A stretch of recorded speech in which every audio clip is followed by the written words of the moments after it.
এদিকে আজ বরিশাল বিভাগের 4 জেলায় নির্বাচনী জনসভায় অংশ নেবেন জামায়াতের আমির ডাক্তার শফিকুর রহমান। প্রথম কর্মসূচিতে বরিশালের মেহেদীগঞ্জের জনসভায় যোগ দেবেন জামায়াত আমির। তার আগমন ঘিরে সকাল থেকেই সমাবেশ স্থলে জড়ো হতে শুরু করেছেন নেতাকর্মীরা। বিরাজ করছে একরকম উৎসবের আমেজ। বরিশালের জনসভা শেষে পটুয়াখালীর বাউফলে দ্বিতীয় সমাবেশে বক্তব্য রাখবেন শফিকুর রহমান। সবশেষে জুমার নামাজের পর পিরোজপুরে তৃতীয় সমাবেশে যোগ দেবেন তিনি। এসব সমাবেশে বরিশাল বিভাগের জামায়াত ইসলামী ও 11 দলীয় জোটের প্রার্থীরা উপস্থিত থাকবেন।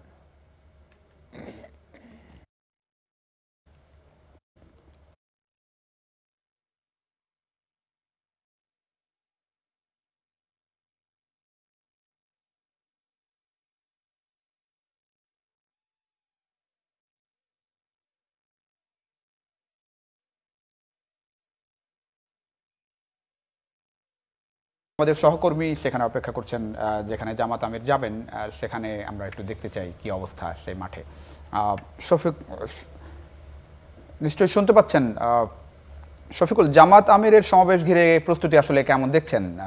সমাবেশ স্থলে আসলে নেতাকর্মীরা এই সকালে আসলে জড়ো হতে শুরু করেছেন কিনা, প্রস্তুতি আসলে কতদূর এবং ঠিক কখন জামাত আমির বক্তব্য রাখবেন? প্রথমবারের মতো কোনো সমাবেশে বাংলাদেশ জামায়াত ইসলামের আমির ডক্টর শফিকুর রহমান আসবেন। তার এই আগমনকে কেন্দ্র করে গত 7 দিন ধরে পিরোজপুরে যে জামায়াতের নেতাকর্মী রয়েছেন তাদের এক আনন্দ উচ্ছ্বাস বিরাজ করতেছে।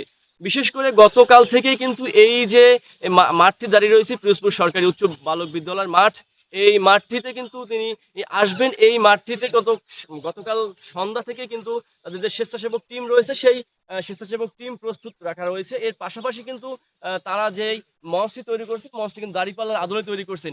এই মাঠটিতে কিন্তু পিরোজপুর জামায়াত ইসলামের পক্ষ থেকে প্রথমবারের মতন তারা একটি ব্যতিক্রম উদ্যোগ নিয়েছেন যে মহিলা যারা রয়েছেন, তাদের যে মহিলা নেতাকর্মী রয়েছেন তাদেরকে কিন্তু আলাদাভাবে পর্দা সহকারে বসার ব্যবস্থা এবং সেখানে প্রজেক্টরের ব্যবস্থা করা রয়েছে।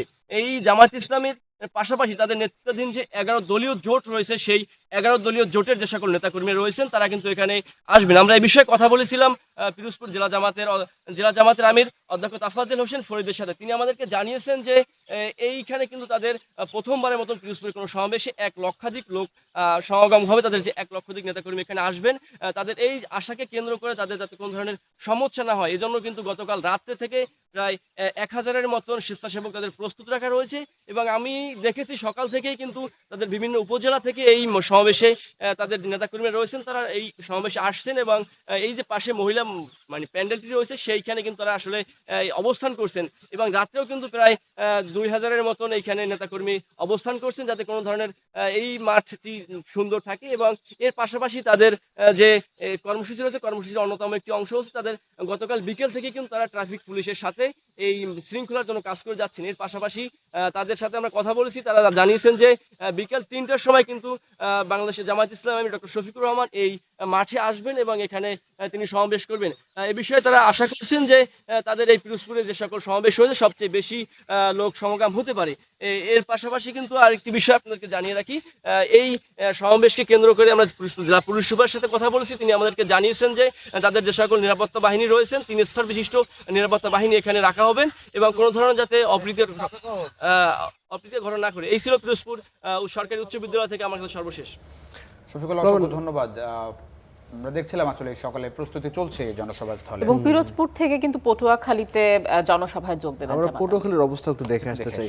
আমরা পটুয়াখালীতে যাচ্ছি, পটুয়াখালীতে রয়েছেন আমাদের যে সহকর্মী, তার কাছে একটু জানতে চাই যে জামাতের আমিরের যে এই সফর, সেই সফর ঘিরে প্রস্তুতি কেমন দেখছেন এবং উৎসবের আমেজ নেতাকর্মীদের মধ্যে কেমন বিরাজ করছে। জি, শুভ সকাল। আমি এই মুহূর্তে দাঁড়িয়ে আছি পটুয়াখালী শহরে। আজ পটুয়াখালীতে জামায়াতের আমির ডক্টর শফিকুর রহমান আগমনকে কেন্দ্র করে নেতাকর্মীদের মধ্যে বিশেষ করে জামায়াত সহ 10 দলীয় যারা নেতাকর্মী রয়েছে তাদের মধ্যে কিন্তু একটি উৎসবের আমেজ বিরাজ করছে।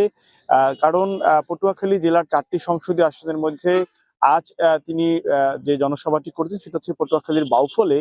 এটি পটুয়াখালীর একটি উপজেলা, যেটি বিচ্ছিন্ন উপজেলা বলা যায়, যেখানে নদীপথে এখনো পার হয়ে চলাচল করতে হয়।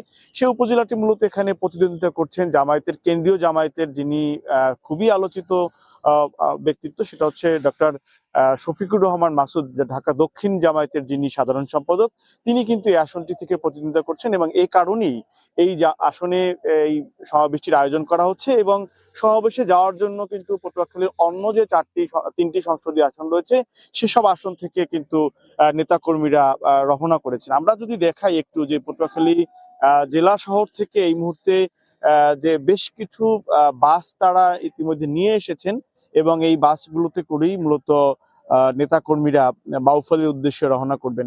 একটি বিষয় হচ্ছে যে পটুয়াখালীর 4টি সংসদীয় আসনের মধ্যে পটুয়াখালী 2 আসনটি হচ্ছে জামায়াতের জন্য তাদের একেবারেই, তাদের ভাষা যদি বলি যে এবার তারা এটিকে ট্রাম্প কার্ড হিসেবে নিচ্ছে এবং এখানে সবগুলো আসনের প্রতি তাদের নজর না থাকলেও পটুয়াখালী 2 আসনটি নিয়ে তারা বেশ আশাবাদী যে আসনটি এবার তারা তাদের ঘরে তুলতে যাচ্ছেন। এবং সে কারণেই কিন্তু কয়েকদিন আগেই কিন্তু এখানে এসেছিলেন এনসিপির যিনি দক্ষিণাঞ্চলের মুখ্য সংগঠক হাসনাত আব্দুল্লাহ, এসেছিলেন মামুনুল হক সহ বিভিন্ন শ্রেণীর তাদের 10 দলীয় দলের নেতারা।